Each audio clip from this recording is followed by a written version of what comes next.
Today we're going to be working on and riding a few random motorized bike projects. We'll use this as an excuse to test out this Akaso V50 Pro.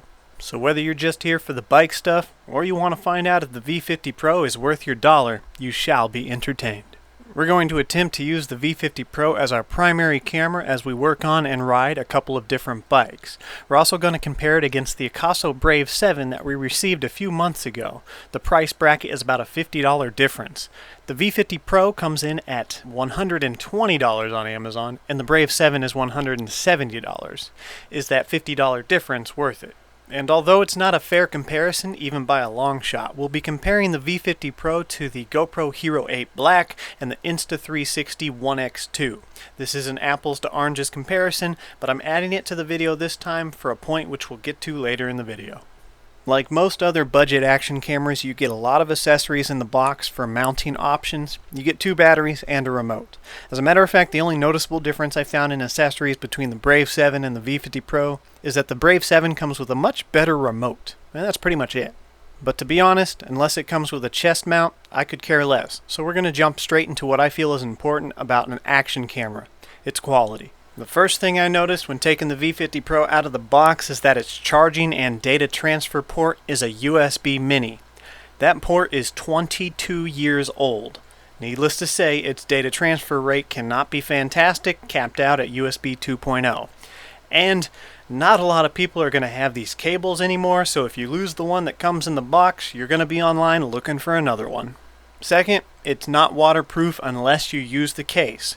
At this price range, I can accept that as long as the quality of the camera in recording and audio is decent. More on that in a moment. It does of course come with a waterproof case, but the problem is the moment you put a camera in these, your audio is absolutely useless. The Brave 7 on the other hand is waterproof without a case and has a USB-C charging port.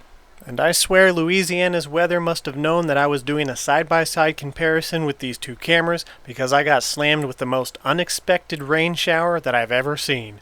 I actually had to pull over and get the V50 Pro out of the rain while the Brave 7 could safely continue to record. That's not good.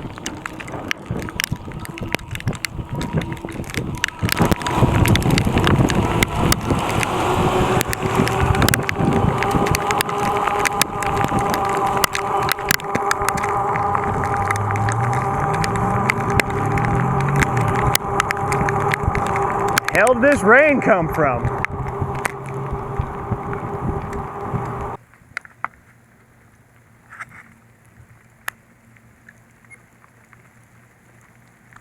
I was not expecting that.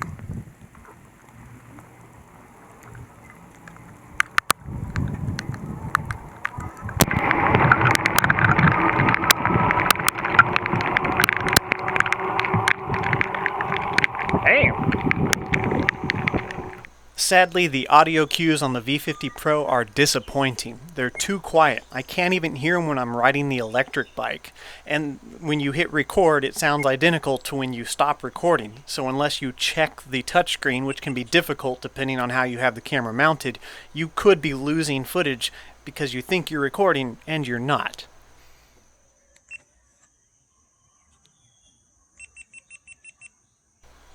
Now let's go ahead and jump into a side-by-side comparison with the Akaso Brave 7. Both cameras will be on a chest mount, and this is a bit of a worst-case scenario because it doubles the weight and causes vibration and bumps to be more amplified. So needless to say, this will put the image stabilization to an extreme test. Later on during the video, we will ride with the camera mounted by itself to reduce vibration, but this should give you a good comparison on how both cameras handle image stabilization.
just for the audio test. We're on our way to work. And here is a vehicle passing while I'm talking. So, how did that sound? Here goes another one. All right. A little busy today. I left later than I normally do. Normally I like to leave a lot earlier so I can bypass all this traffic. We're currently riding the Hemingway Cruiser. As you could clearly see from the test footage, neither one of the cameras handles severe shakes very well. The image stabilization really struggles. However, the Brave 7 handled the vibration quite a bit better. Now keep in mind this was a worst case scenario with excessive weight on the chest mount. Normally the Brave 7 has less vibrations, and so does the V50 Pro. But comparing them side by side, we can see that the Brave 7 was a clear winner. In low-light situations, both stabilization systems are pretty much useless. However, I noticed that the V50 Pro has more detail and a clearer picture in low-light situations.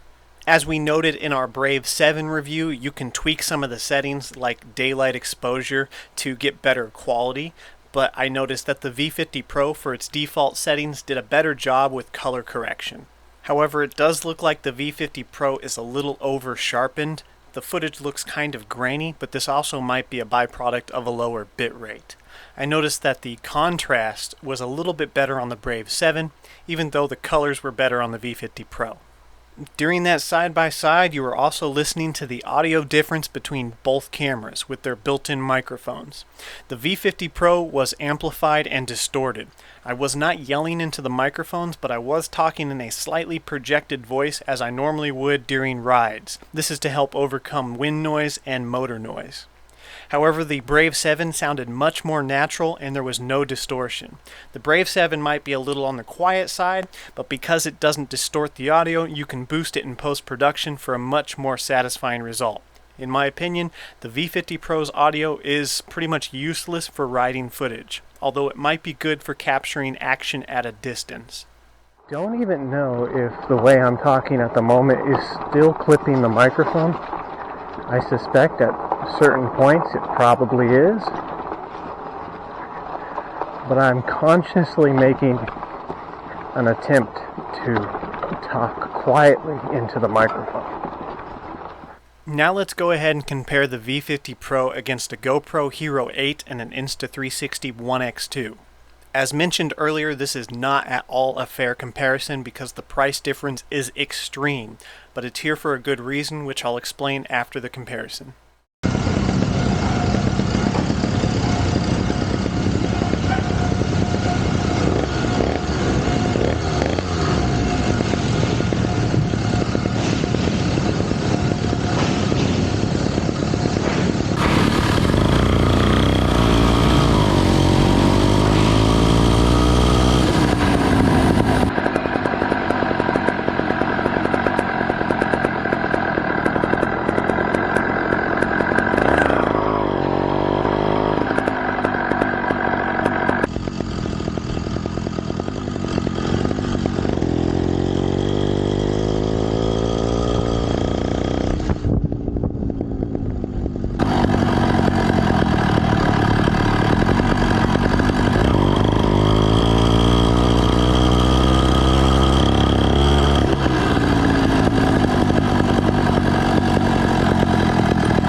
Starting with the Insta360 One X2, the main reason I added this 360 camera to the comparison, even though it's a vastly different style of recording, is to show you the dynamic difference a third-person perspective can make.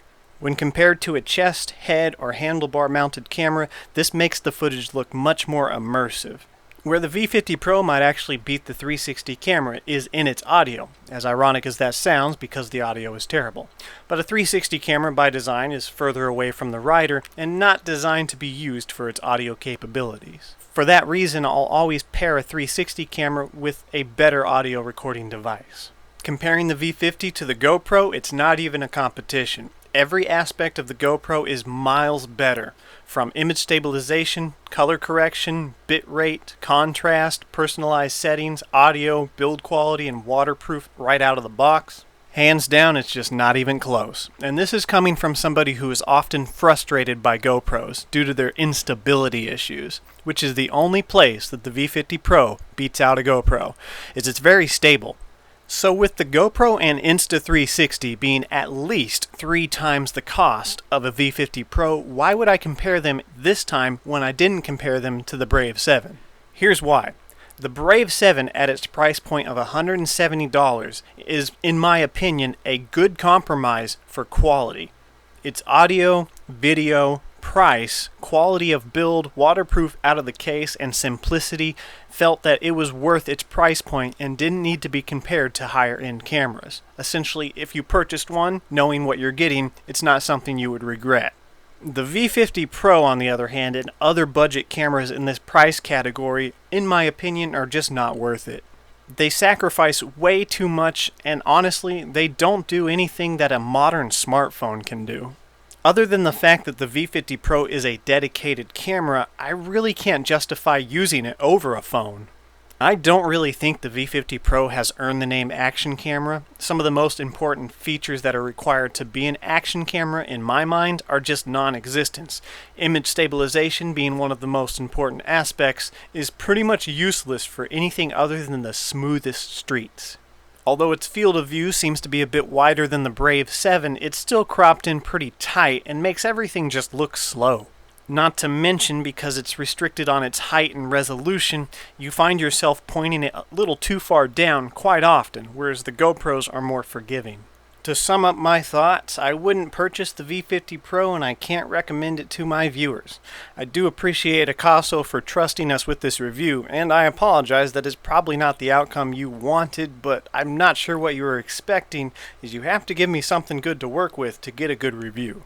On the other hand, your Brave 7, for its price, I think you nailed it with that camera, and I would try to promote that one and get rid of the V50 Pro, as it might end up giving your brand a bad name. For my viewers who are in the market for a decent action camera on a budget, who don't need the best quality but want something decent, the Brave 7 is a good choice. However, if you're like me and you want high-end quality at a decent price, I would look for a used Hero 7 Black. They have a removable battery, so even if they have thousands of hours on them, you can just replace the battery and be good to go.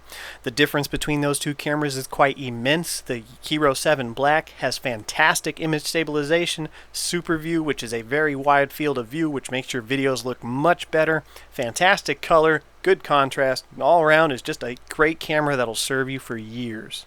That sums up my review of the V50 Pro. However, since we did use it as a primary recording camera for some side projects that'll be on the channel later on, let's go ahead and check out some of that footage. For my fellow builders who made it this far in the video, I have 2 projects that I think you'll enjoy. Our first is we're turning the Phantom 85 into a piston port, removing the reed by replacing the stock piston with an MS460 piston. And our second project is we are preparing to restart the Performance in Portwork series, so that means more G4 jug goodness. First up, we're replacing the stock piston in the Phantom 85 with an MS460 piston. I'm not sure if there are slight variations in this piston, so I'll leave a link in the description in case you want to compare it to other options. My main reasoning for doing this is that the MS460 piston has a safer ring-in gap in my opinion. The massive intake port on the Phantom 85 can sometimes snag rings because the ring-in gaps are so close to the intake port, or at least that's what I believe. The MS460 piston clears the intake port no problem and does not interfere with the transfers. A happy side effect of this is that I can play around with piston port, and I can window the piston later if I feel it needs the read. With this being said, if you want to try it, it's do it at your own risk, because the MS460 piston does have some subtle differences. 3 things that I noticed is that the crown on the MS460 is slightly contoured where the Phantom 85 seems to be perfectly flat. The edge of the MS460 piston is 0.5 millimeters shorter than the Phantom 85's. However, this should be easy to tackle because I've noticed that many Phantom 85 cylinders come with 2 base gaskets. To get the proper squish, or as close as I could, turned out to be 1.01 millimeters, I had to remove both base gaskets. If I need this squish to be tighter down the road, I could always deck the bottom of the cylinder. This is a relatively safe process because if you accidentally go too far, you just add another base gasket. With the new piston being shorter, I was concerned that there might be crosstalk between the intake and exhaust port, but it looks like it just barely clears and the intake port stays closed at bottom dead center. The last difference that I noticed is that the clearance for the needle bearing is a bit tight. I had to remove a little bit of material so it would drop in place.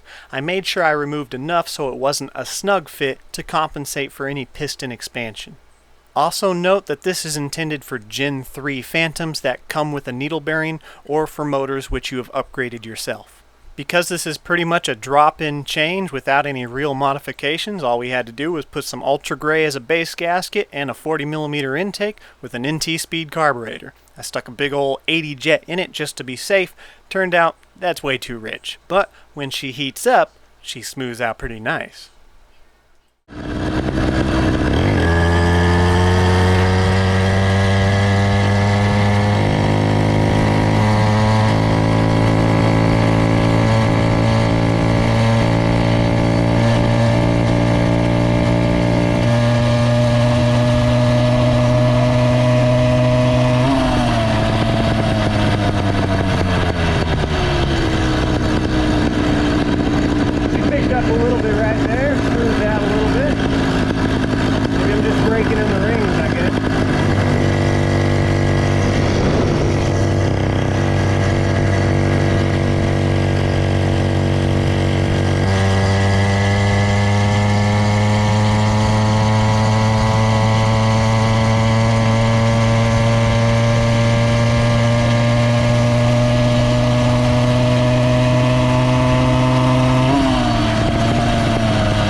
Alright, a few more updates to cap off the video. We're just going to skim through these real quick because we're already running past the 20-minute mark.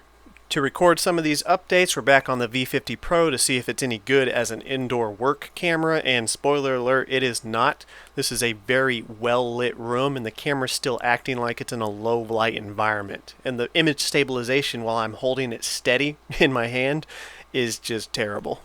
Anyways, we got the Screamin' Demon frame from BicycleEngines.com up here, and this frame is going into early retirement. We'll have a dedicated video on why, but in short, I don't trust it. It's super flimsy, and the mag wheels terrify me. It might see future use if I can get the 49cc two-stroke back up and running, because the top speed on that motor is like 25 miles an hour, and I think it'll be okay in that situation. But let me put it to you this way.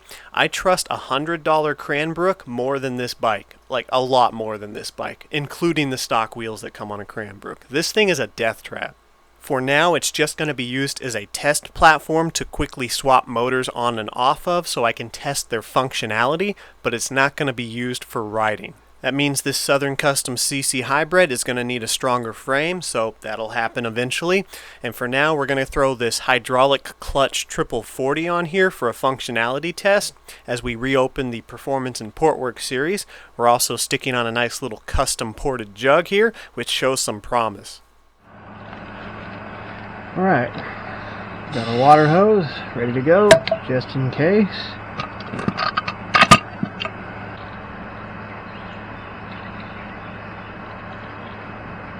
Alright, give it a nice little shake.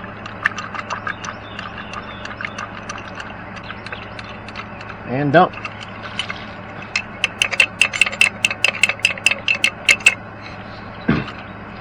On a new motor, I'll usually do that twice to rinse out any junk that might be in there. So I don't know if you guys can see it in the camera, but there's a bunch of little silver flakes all over the concrete. Two little ones there. Here. There's a big one. All over here. There's a nice big chunk. So this is why I do this with all new motors. There's just so much junk.